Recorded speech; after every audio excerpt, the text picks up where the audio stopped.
We've all seen this famous picture, right? It was taken in 1934, and it just shows how poor health and safety standards were back in the day. No scaffolding, no harnesses, no full protection, let alone standard personal protective equipment. It's scary to think about the conditions on site 100 years ago. But fast forward 100 years, what about now? Good morning everyone, hope you're all feeling healthy. So if you don't know who I am, welcome to the channel.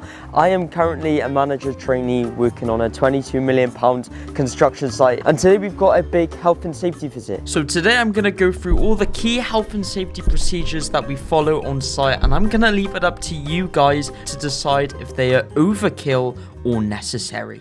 So let's get into it. So first things first, and probably the most obvious one, is clear routes in and out to the construction site. So if you just look beyond me here, we've got red and white barriers separating the road from the pavement, which the operatives then can walk from the offices, which is down there, all the way along and into these houses.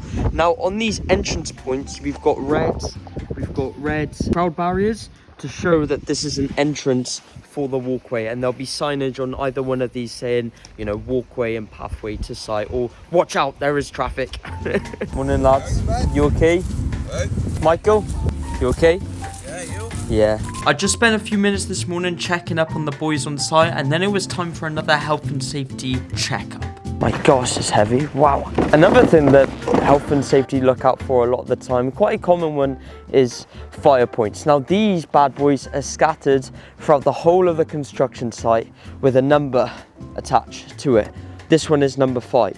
If there was a fire, the operative could press this button and it would show on a panel in the site offices. So then as the site team, if we're up there, we're able to see where the fire alarm point is, where the fire alarm is located, and basically we know then if there's a fire on site or not. I'm going to go through a few more health and safety things a little bit later, but for now I've got to induct some new people onto site, which you could argue is another health and safety feature on construction sites. All the new operatives that come onto this construction site need to have an induction beforehand, where I tell everyone about the standard health and safety procedures that we have to follow on this construction site, including a thing called permits. So that bad boy behind me is called a crusher, and basically it crushes rock.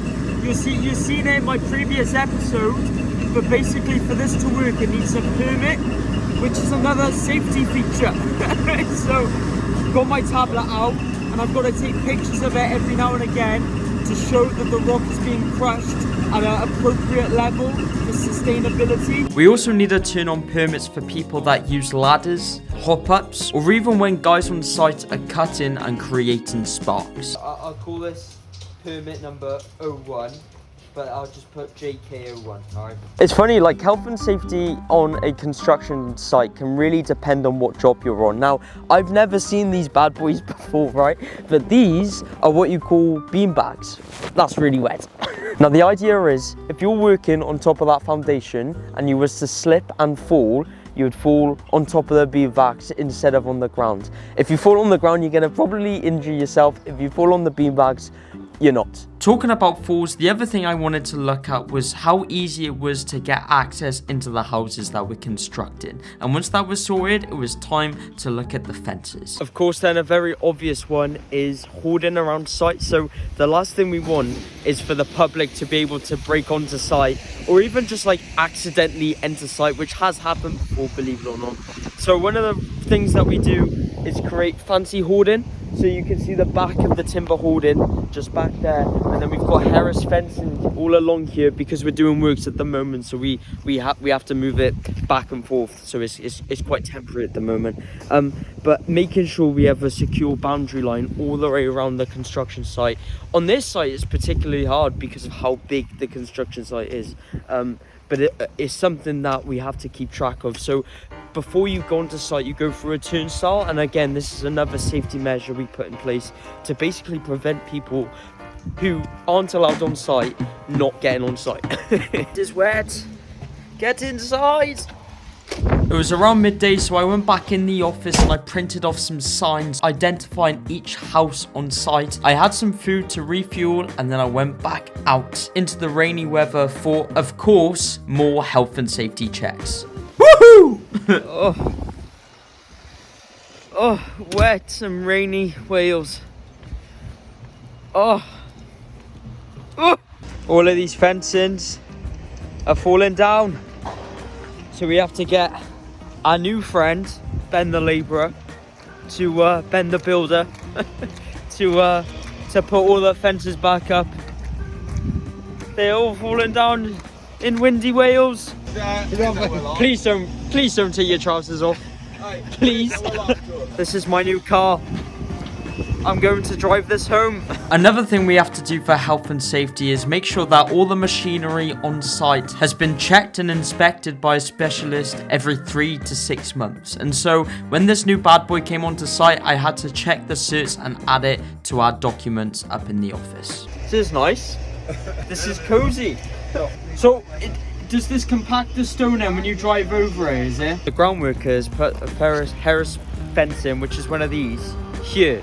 Which I don't really understand, because the public then walk on the pavement, come down, blocked, and then turn around and walk all the way back up and across. We don't want that, so I'm going to ask them why they have done this. So another thing for health and safety is material management. Now this is quite an interesting one. So behind me, this is the groundwork is formwork, wood, insulation. You see all this stuff here is what they've been using to build that foundation there and building that foundation there. One thing is making sure that the materials that we're using are managed correctly, because materials, if they're not put in the right place, if there's not an area to put the materials, you're gonna create trip hazards. It's gonna be in the way of everyone. You're gonna make people use each other's materials, and that's not gonna be good. So for health and safety and just for tidiness of sites, you really want to create a safe working environment, and the way you do that is by managing materials correctly.